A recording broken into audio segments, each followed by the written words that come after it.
নমস্কাৰ বন্ধুসকল, দিনক দিনে গৰমৰ মাত্ৰা বাঢ়িব ধৰিছে। সেয়েহে আপোনালোকৰ বাবে আজি মই এটা নতুন ভিডিঅ' লৈ আহিছোঁ।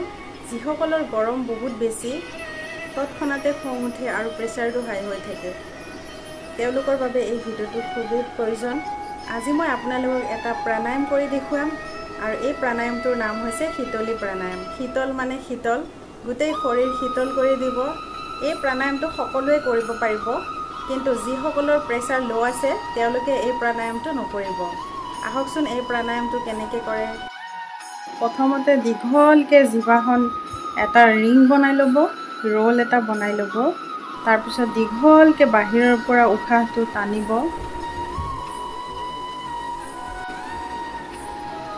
তাৰপিছত আমি যেনেকৈ পানী গিলি খাওঁ, ঠিক তেনেকৈ জিভাখন ভিতৰলৈ লৈ গৈ উশাহটো গিলি দিব। তাৰপিছত ধতুৰিটো বুকুৰ ফালে এনেকৈ সলাই লগাই দিব। কিছু সময় থকাৰ পিছত লাহে লাহে মূৰটো ওপৰলৈ দাঙি দাঙি উশাহটো এৰি এৰি চিধা হৈ যাব। এই প্ৰাণায়ামটো আপোনালোকে যিমান পাৰে কৰক আৰু গৰমৰ পৰা মুক্তি পাওক। ধন্যবাদ।